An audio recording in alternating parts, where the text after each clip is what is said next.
Well, happy Tuesday.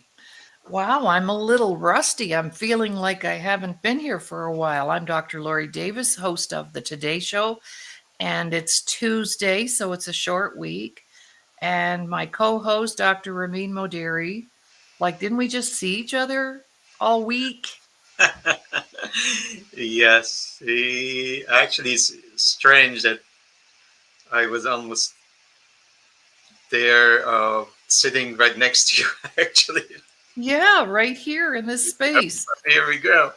Yeah, Yeah, yeah. so just want to thank our viewers for their patience in our absence last week. We were traveling and working and no time for shows, but we're back on track. So thank you, Ramin, for being here. On Tuesday is our Money Matters conversation, but so much happened last week. There was an election in the United States. We were traveling to the north. Um, gosh, it was just a whirlwind week. Over to you. Yes, no, it was fantastic. So, first of all, thank you for your hospitality. It was awesome to be with you in person. There's nothing like actually having that real connections, and I had the pleasure of meeting some of our members, our friends, in person. And Mhm. again, it's wonderful to have this technology, the Zoom, and on virtual. But I tell you, that human connection and being in person is something else. So Yeah. it was wonderful to Well, be it's really hard to hug online, exactly. We all need right? hugs. So yes, Yeah, you bet. So you arrived, let's see, we picked you up on Wednesday, and then on Sunday we traveled east and north, and we stayed with some friends in Saskatoon and got to catch up there. And then on to the north and did two workshops, two big workshops, two-day workshops, and processed, can you believe this? I didn't think about it, but processed 25 people through our retreat called Reclaiming My Self Worth. And it was amazing.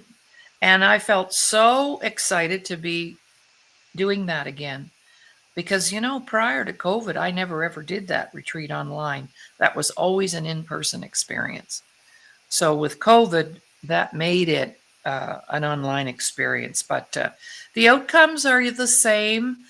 People have the same realizations. But when you're in a room with people participating in the processes, I don't know about you because you sat through the two of them and participated and helped me. And but wasn't it fun to see the light bulbs go on? oh, absolutely. I mean, that's something that mentioned in person.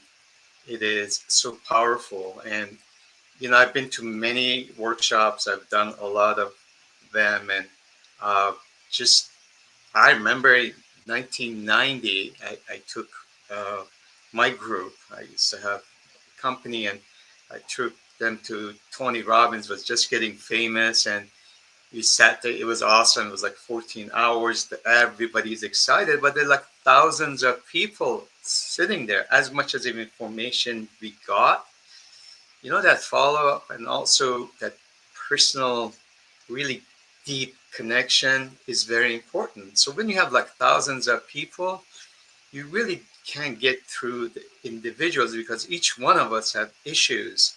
And as I mentioned, my employee, they were so grateful, they loved it. But a week later, we are back to exactly where we started. They were sugar high, the caffeine high, and now and there's nothing to follow up. I mean, Tony's doing all his things, and I've been to many, many of those.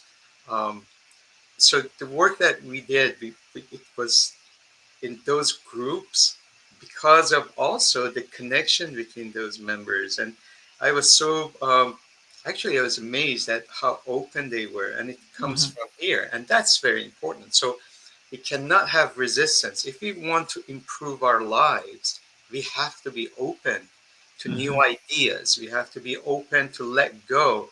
And that's what I witnessed. Mhm. Different backgrounds. There were females, males, but at the end, it was really life changing. Hmm. And that goes back to the root of the problems and the depth that we have been talking about. With so much information, we really don't touch that, what is our inner side, because nobody has the tools to touch it. And when we do it ourselves, we think we read a book, oh, we become, we know everything. Really, it has to be from an expert to touch the right spots.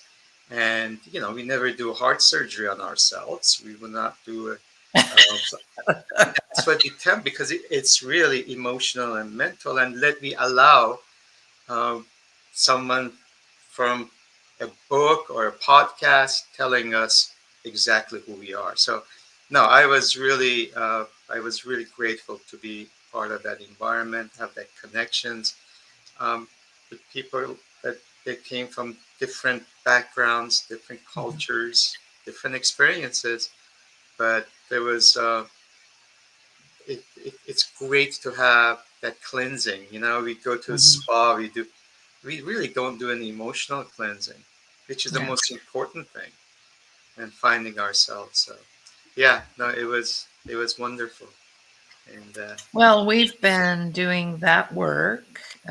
Well, groups, I've been doing those groups since 1998, somewhere around there. So a long time.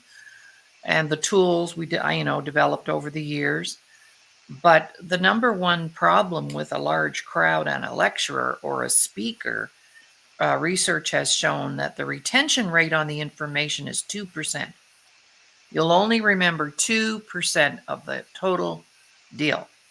So, what would be your probability on the retention rate from the work we did last week? that is so true, because again, it's about the visual, auditory, but yet here we learn from application, and also the kinesthetic, the connections.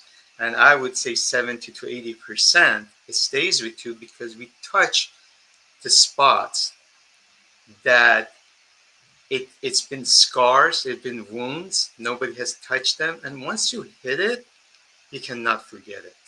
No, that's And right. we also justify things when we read things. We change, and we will talk about when we come about Yeah. finance. Our biases, we kind of become selective, don't we? We don't want to go where the pain is or their painful things. We kind of brush it over, and this allowed us to get deep. I just say one thing, and I've repeated this many times. Warren Buffett, we of course one of the greatest investors. We all look for him. Oh, give us, like, what are you doing with stocks? What are you doing with investment? And he continues saying that he would summarize success in life in three words, and it's called invest in yourself.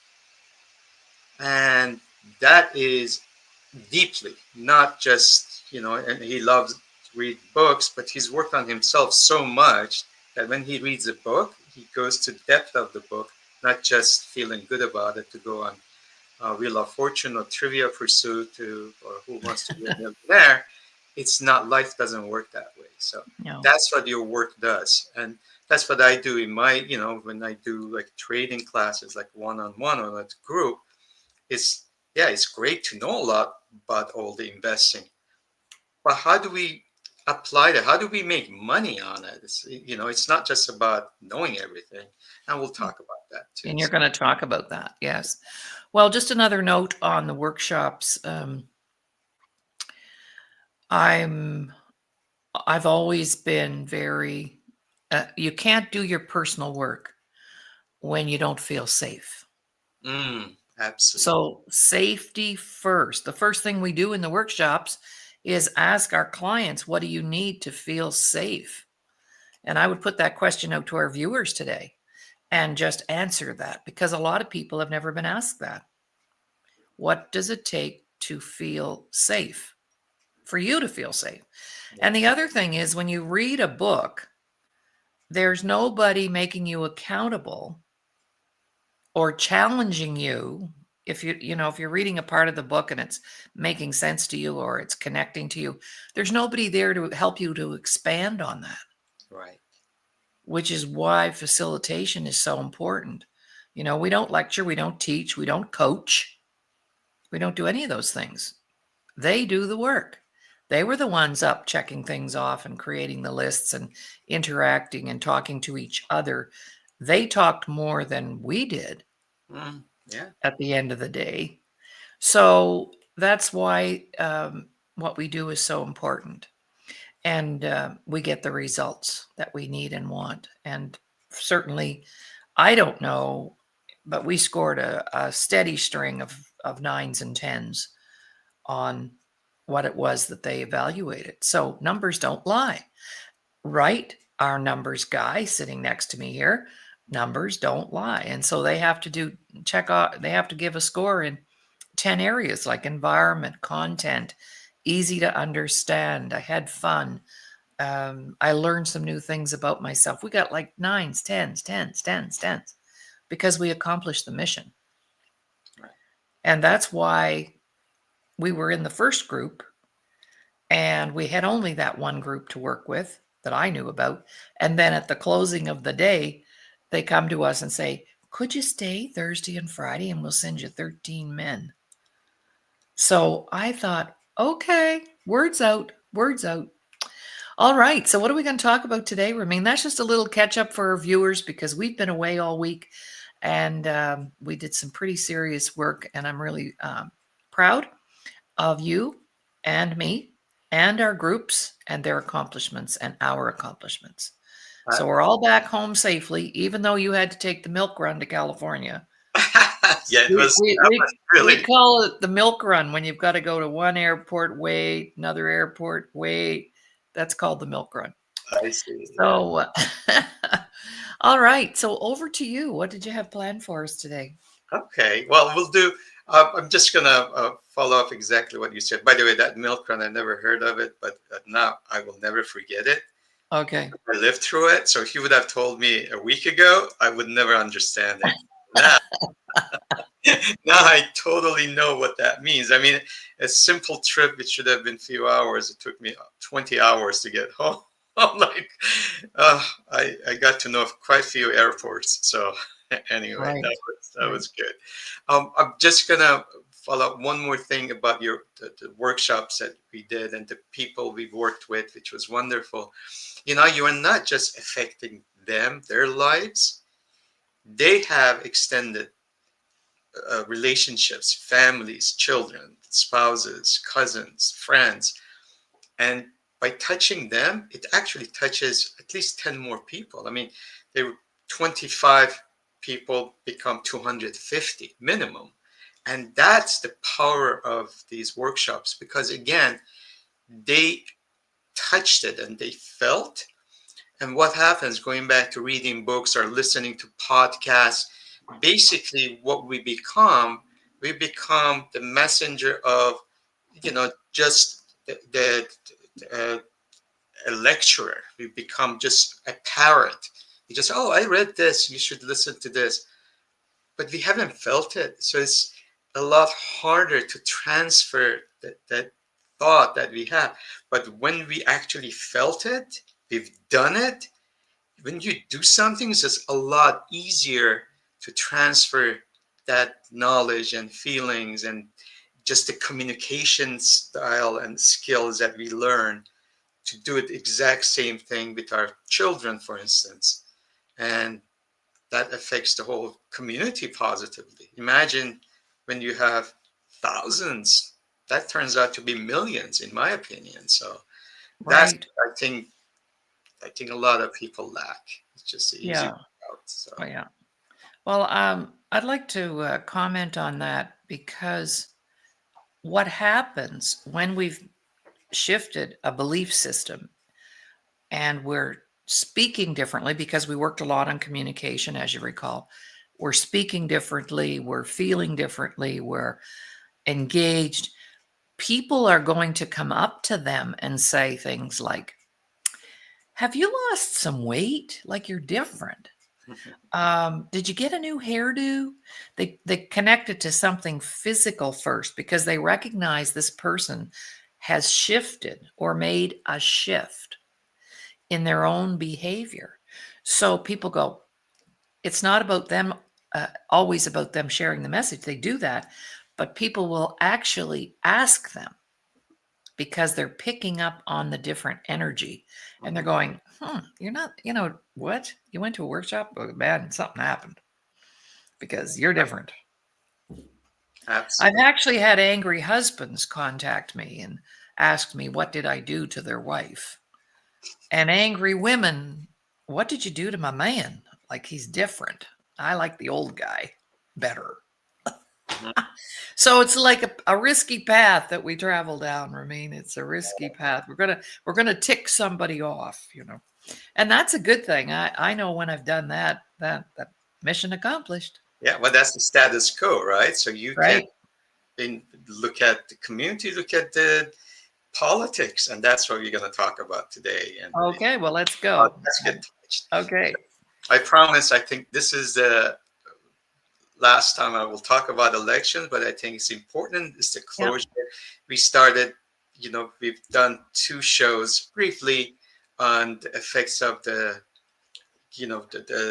elections, how that will happen, financially, but also emotionally. So I thought, well, let's have a closure since we pretty much Totally. done, and the lessons we learned from that. So, and let's review that, and then also it comes back to the work like you do and how uh, we go back and connect the dots. So that's what we will work with that as far as just putting everything into perspective and just have a closure and no more talking about elections for a while. Okay. Let me go back and just mention a couple of things that, on October 19th, which was about 3, 4 weeks ago, um, as you know, I do on a weekly basis, I have a group of my membership that we do a market analysis on Saturdays, and we share that. And on October 19th, I did send out, my podcast and the video, and we made a prediction or forecast. It was not from me. I was just really just looking at the facts, and we said that the markets already know who's going to be elected. And then we also the show that we did 2 weeks ago, exactly 2 weeks ago today.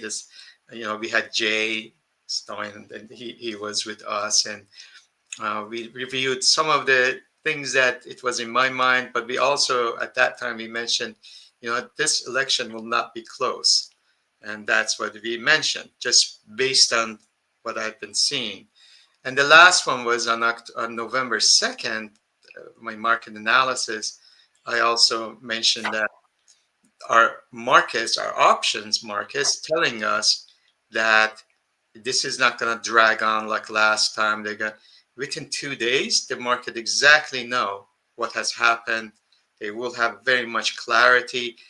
And these are not me. I don't have, I'm not Nostradamus. And it's about reading the facts and understanding what the markets are telling us. And Hmm. that brings us a lot of times in our decision making, our emotions take over, our biases take over, our beliefs take over rather than looking at the facts and the reality. And it happens, and this political environment was a very good example. After facts, how people try to justify things, then rather than really going into a little analysis of what happened from the facts point of view, whether we have emotional biases or not, this is what has happened. So it happens in investing, it happens a lot in trading. Just because I think the markets have to go up, markets don't care how I feel. They don't care if I have to pay bills. They don't care if, I have something, emotionally has happened to me. I really need the markets to relieve me and kind of vindicate me of my my predictions, and markets do what they do. And what we have to do, we have to respect that, knowing that, hey, I am really nothing compared to this big market. So what I do, I have to adjust my position. The markets will not adjust their position.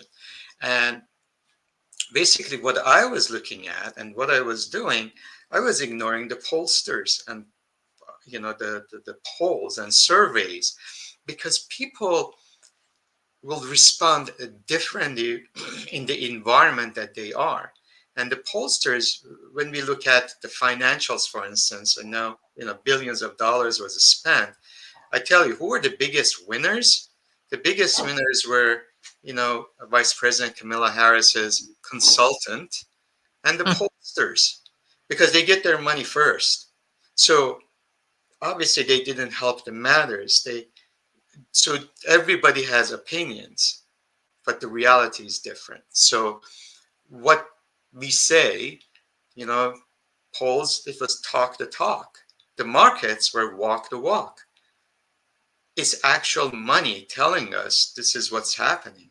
That's hard-earned money is going to the market, and that's what they're dictating. So how do I, interpret that? And again, if you look at, if our audience, anyone wants, I'll be more than happy to send them that the podcast we made or the video that we made October 19th.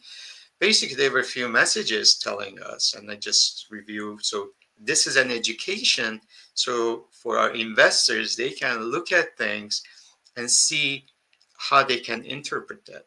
So what we were looking at, for instance, we could see the dollar has become really strong. The dollar was just, since end of September, was just going up. Other currencies are going down. In the meantime, the interest rates were going up. So on top of that, we are looking at the Bitcoin, the cryptocurrencies. Why? Why the cryptocurrency has to shut up so much? And then we were looking at, again, interest rates are going up, the dollar is going up, gold is going up, Bitcoin is going up, and then Mexican peso is going down. So how do we connect the dots? This is like 3.5 weeks before the election.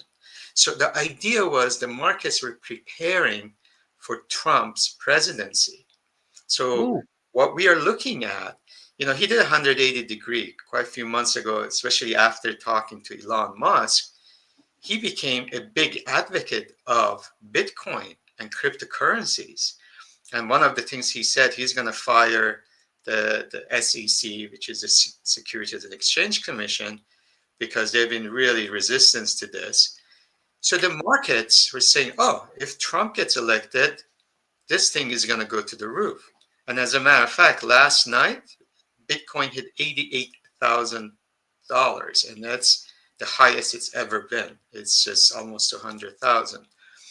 And also, we could see the interest rates going up, the bonds going down, and the bonds realize that with the tax cuts, with the tariffs and other things, we could have larger deficits. And they were looking at the future and seeing that, well, that's not going to help the interest rates. We also looked at gold, and with the tariffs, some inflationary, and the dollar, because of the protectionism, they were looking at the strength of the dollar. In the meantime, the Mexican peso is telling us, there's few things we have to be concerned with. Number one is with the tariffs, what's going to happen to our exports to the United States? Also, United States was going to manufacture the largest car factory in Mexico. Well, obviously, that's not going to happen. A lot of immigrants who come here, they send lots of money back to their country, and a lot of times, Mexico is a large population of immigrants. If they go back, there will not be that part of the transfer of funds from dollar to peso, which just helps their GDP.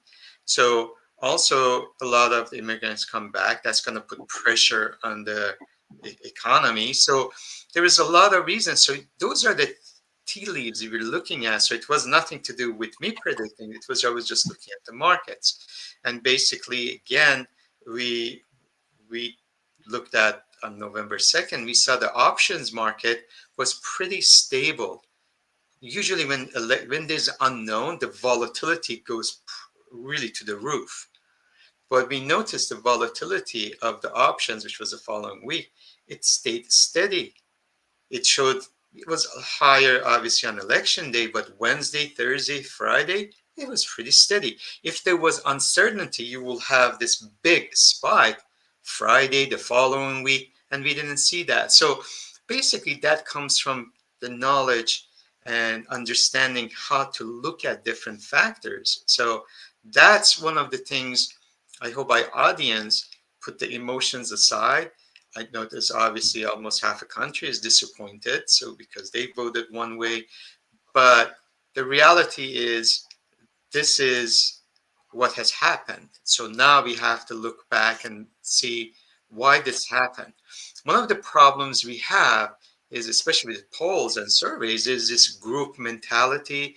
There is this pressure. So if I'm sitting, five of us sitting in one place, when there's an uncomfortable question comes, we don't want to be that black sheep. So we kind of follow our group and we think the same way. Although inside, I might be thinking differently. So I can tell you, oh, I'm going to do this and do completely different. And we see that in Wall Street. A lot of analysts go to the same place.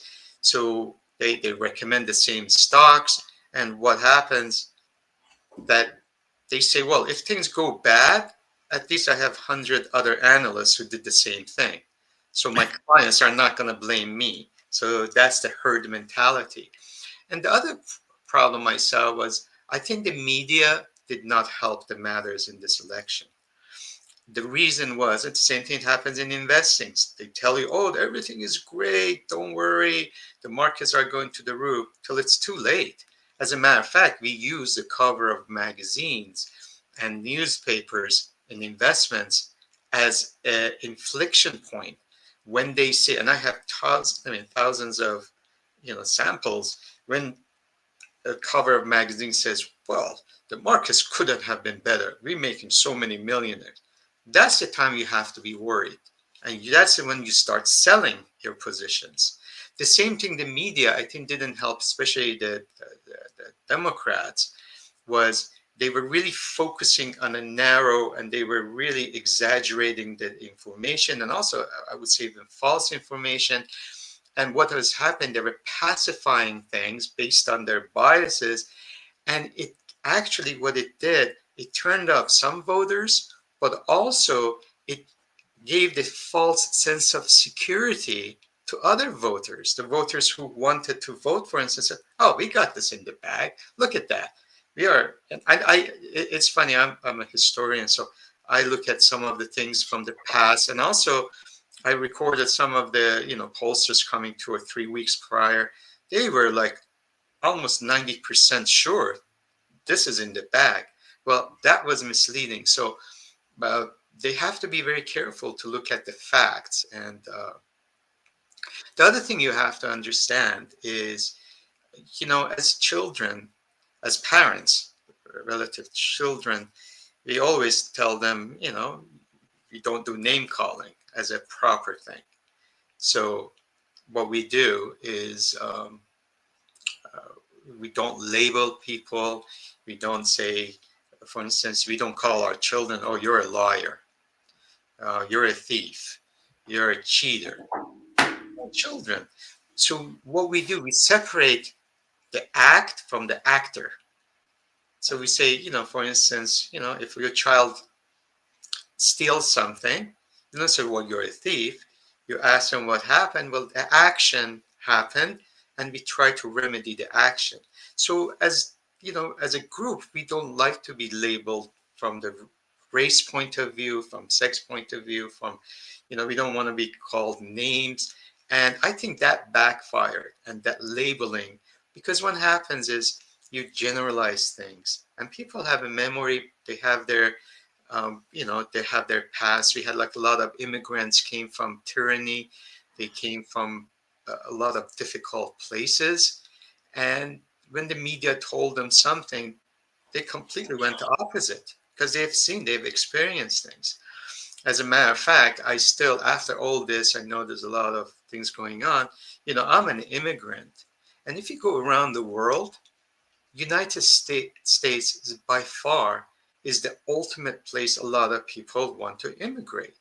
It's just the opportunities and many things. And I don't blame some of the, illegal immigrants. They like to do it, but a lot of legal immigrants, they said we went through the process. I have my family members. They have been waiting for 15 years to get their green card. So, what happens? Those channels really has to be respected. And I think a lot of the shock was a lot of Latinos, voted differently. They were maybe misogynist or no, because they lived through that. They had to do it the hard way, and they don't like people who actually bypass the process. And I think that was one thing to understand. When it comes to immigration, you don't see people lined up going to North Korea, jumping over the wall from China. Oh, I can't wait to go to North Korea or Cuba. So that's the value.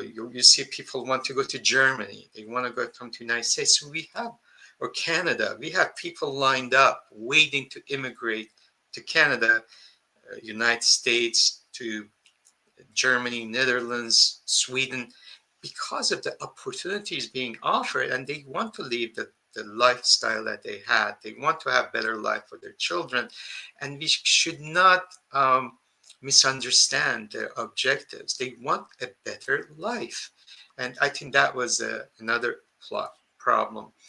Um, the other thing I have to also mention, and I think it's very important, we see these gaps in classes. So the middle class is kind of being reduced. So you have the elite, very wealthy, and both parties agree on that. There's this elite system that they think, because they made the money, they know better than anyone else, but we don't know what has happened. And so then there's this big gap, and then we have people who live below the poverty line, the working class.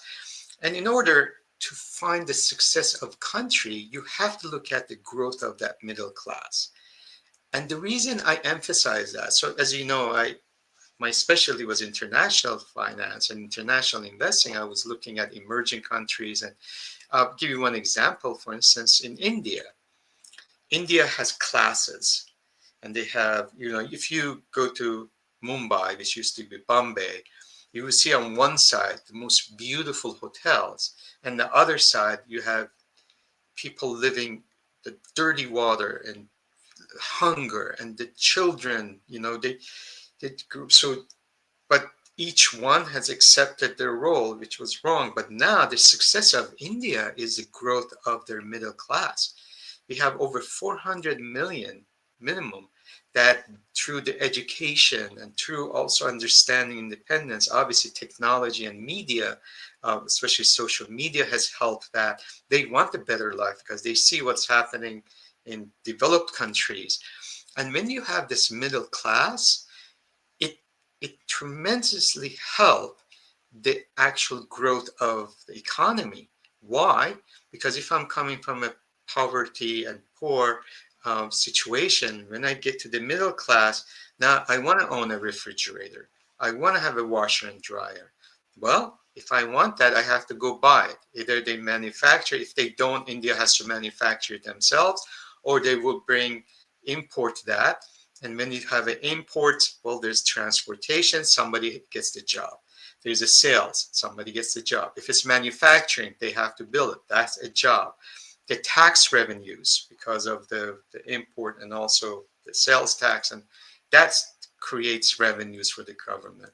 On top of that, when I'm in the middle class, I have refrigerator, now I have discretionary funds. I say, hey, family, let's go out to dinner this time. We go to a nice restaurant. That creates more jobs. So you can see just the movement in the middle class, it creates a lot of other economical benefits that allows the country to grow.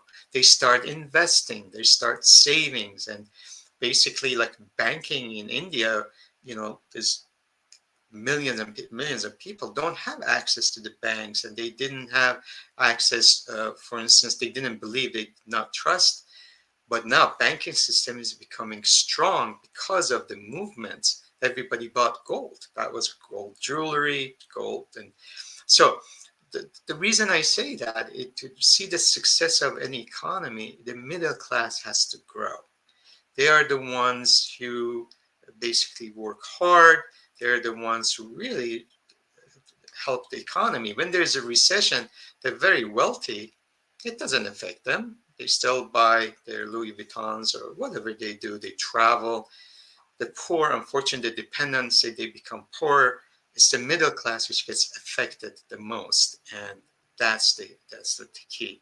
So, my conclusion in that, and it comes back to again the work that you do and we do, is really helping everyone to understand themselves and get rid of their biases, which helps, which actually guides them to make decisions, which is not always the right way. So when we have this unbiased, factual mind and watching things from outside, it allows us to not to need validations. I don't have to watch specifically all the, let's say, media or the social media that agrees with me. I tell you what I did. I receive, um, and I'm very open. So every email I had from Democratic sides, I would receive their emails. I will have Republicans and I will have Libertarians, because it allowed me their angles. What are they doing and what they're asking? What are they offering? How their audience are receiving the messages? Because I'm open. I want to make decisions based on the facts, not what I believe. And you know, I I favor one party. Some of the ideas they have, I have favor other party. So I choose my own, um, uh, basically, opinion based on the factual things that I receive. I cannot 100% say, oh, I don't have any biases or beliefs, and that's what we are working on, to get rid of some of the really unhealthy belief system that I have. And as you know, and we've been working on things that the money beliefs, the poverty mentality versus prosperity mentality, hugely affects the decisions we make in our family life, in our careers, in politics, and investments. All of those go hand in hand. And that's what I value your work, because we go through the depth of things. We go to find out what was that wound, what was the scars that we had, to take heal those, the traumas, all of those. Once we heal it, we can be very much open-minded, and nobody will really hurt us, because we have a solid ground to stand on. I don't need validation every second to see if I'm good, if I'm bad, if I made the right decision. And if I made a decision, that's my decision. And I'm should be pretty comfortable with that, even if it's a mistake. So I learned from that. So uh, to conclude, all of that, this is something I came out this morning, and based on all the works that we've done, I really separate wisdom and intelligence. And I think there's a lot of emphasis in our school system, in our work environment, on smartness and intelligence, people who are great at one thing only. There is many different ways of intelligences, and we are not taught about that. At schools, nobody teaches us about critical thinking. They don't talk about logic. They don't tell us. Even I love philosophy. Not that you get a job. I mean, unfortunately, you graduate as a philosophy major, you're very limited. But I think philosophy about life is very important to understand. So this is a quote I came up with this morning at 5 o'clock, and what I say is, wisdom comes from our imperfection, the failures that we got, while intelligence seeks perfection. And that's the difference. And In intelligence, we look at other people based on, or because we think we're too intelligent, we know better. But it's the wisdom we have to seek. And that's why in a lot of cultures, and there's the elders have a very high place because they've gone through the life, they've had failures, they've seen other people's failures. And I think failure and obstacles or challenges are best lessons. And that's what the, the, Mhm. the problem is. So anyway, that's my little All right. conclusion to our elections. So So we do have a few comments I'd like to put up. Just Sylvia's here this morning. Good morning, Sylvia. morning, Sylvia. And Kathy's here. Um, what she's saying is it has just be said Mexico is allowing China to ship cars, etc., to Mexico. It will interfere with raise tariffs or obviously have an unfavorable effect on the economy. Um, do you have a comment on that? Yeah, I mean, there's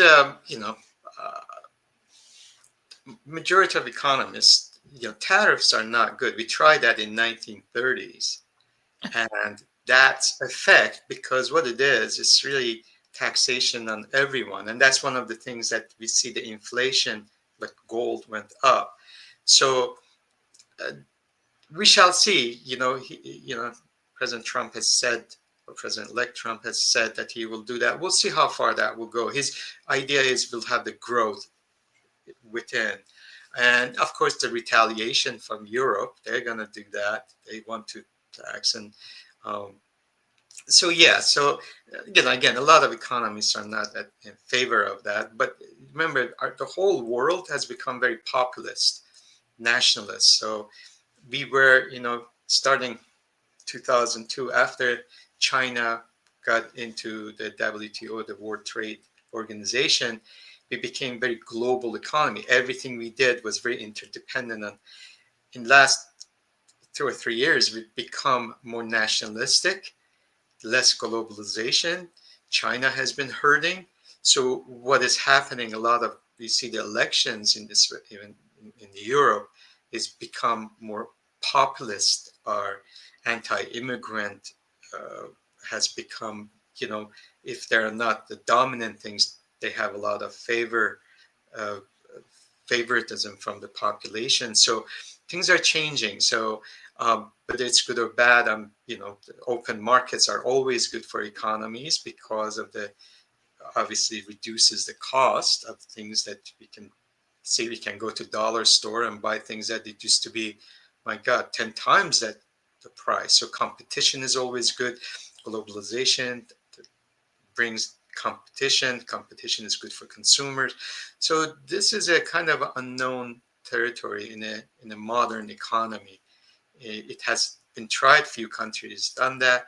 So yes, and that's what China is involved in so many places. In the Middle East, you go and you see their cars. I can't even. Some of the names are really funny, and they will not have a nice meaning in English, but that's what people drive, and it's kind of offensive names, but that's Chinese name. So when it becomes, it will never be in the United States because the name will be changed.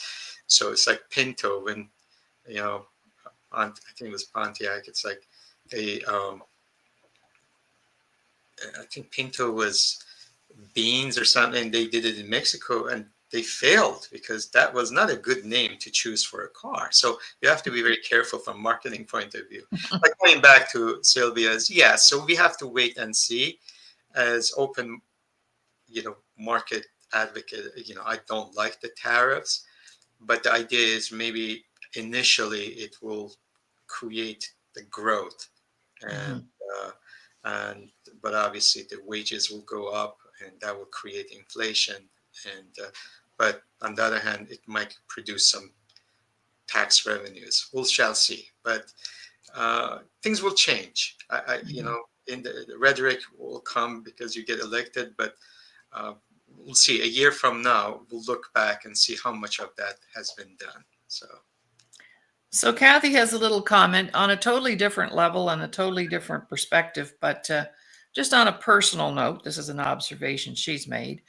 And I don't know that Trump gets away with it, but Trump seems to get away with the rude behavior, but not Kamala.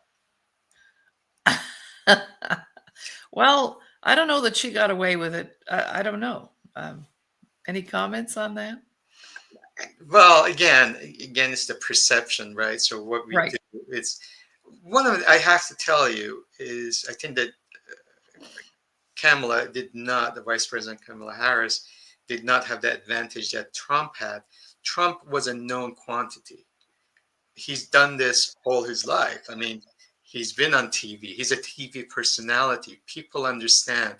You know, he's you're fired. I mean, I remember The Apprentice. He's very rude in that. So he has this arrogance a lot of times. But the people knew about that. Nothing surprised them about the things he said. And I talked about labeling. I mean, he calls the other group, "You're stupid." It's like he comes out and say that you were doing that, and you know people get offended, and there's a lot of proper people, of course, especially educated. That's not the way to talk. So, but he's done it so much, it doesn't really surprise the public. But when you put a major label on a group, when you call them your like garbage or Nazis, that offends people because it comes from a place that they're not used to. Mhm. And that's the difference. So there was a surprises. So it's almost again, I try I'm try to be very proper, and sometimes from my heart I like to say something. It's the same thing that you are in a party. There's one guy who's like uses jokes, profanity. He's always there and say, "Oh my God." And you're used to it. You expect him to come up with profanity and jokes around, and people don't get shocked. On the other hand, if I came up with some profanity, holy sugar, everybody is going to be, "What happened to Ramin? What is going on?" So it's the expectations, right? So Mhm. something gets exaggerated sometimes. I hope that explains, Kathy. That's Yeah, he's rude, but everybody knows that cousin that in the Thanksgiving dinner is the one who's gonna come up with funny jokes or really rude jokes, and they just shrug it off, whether it's Yeah. right or wrong. I don't want to justify that, but I'm just saying it's all about expectations and Mhm. what they're used to. So Right. yeah. Yeah, for sure. Well, um, yeah, it's what you can get away with because it's who you are and what you've done. And if he didn't do that, uh, if he didn't do that, people would be going, "Well, what happened to Don? The He's being authenticity, so right? he's being so polite and kind, and what?" And that would be criticized. Yes, So because he's you're in a no-win situation yeah. because either way you're going to get judged. One thing I have to say, though, I think he's mentioned it after the first assassination attempt. He said if people notice he's changed, he's become a little, just a tiny Softer. bit softer, a little Yeah. humbler. You never look at him as a humble person. So Yeah. and so that I think it affected him. But generally, yeah. Then they say, "Oh, he's not authentic. What is he doing? Is he having these consultants telling him how to behave?" And I tell you, whether you like him or not, he doesn't have filters. So every show that he goes, he is the same way. And there was a lot of votes, a lot of Republicans. They're anti-Trump because of all his behavior, and they would never vote for him. So basically, because of his behavior and the things that he does. So yeah, he turns off quite a few people. Unfortunate thing in this election was it was not pro. It was like pro and anti, and Yeah. that's the reason. Again, I'm just looking at the facts. 10 million less people voted for Kamala from Biden. Biden had 10 million more people who voted for him. So apparently there was a lot of people who sat home. they didn't really like Trump, and they will never vote for him, but they also didn't vote. So there was no vote for. There was a lot of votes anti. And that's not how the politics should work, because at the end of the day, your leader is, they have to perform. They have to do what. If we So get the job done. they Yeah. get the job. That's my observation. I mean, if you work for a company, you have a CEO or manager, you like them rather than saying that the other CEO was so bad, it was trash, and you want to say, okay, that's great, we got rid of him. What are we gonna do? So, I think these are the things that I see from outside, and, Mhm. and Well, for me, my perspective, what if there's one thing, if there's one thing I admire about Donald Trump is he does not engage or spend any energy worrying about what you think yeah, about him. He doesn't take anything personally. He doesn't care if you don't like him. He doesn't care what you think about his persona. Um, and you know that just in itself is huge, because then he can take risks that other people wouldn't be able to take, because they would be worrying about what somebody would say or worrying about that outside judgment. And don't we all operate like that? absolutely, We have our own set of rules for ourselves that can be very, and you and I talked about this on the trip, that can be very limiting. And when I just recently had a near death experience, which I did, I threw out a whole bunch of rules. And I'm going to be more verbal and vocal. And if I have to say a swear word, I'll be saying it, because that's what gets the job done. Not spending all that time, all those years that I worried I'm the girl who couldn't go to the garbage can without her makeup on because I was afraid of what the neighbors would think. All that energy that I spent doing that, I could have had 5 more businesses on the go. I could have. So I understand that part of him. yeah, He doesn't care if you don't like him.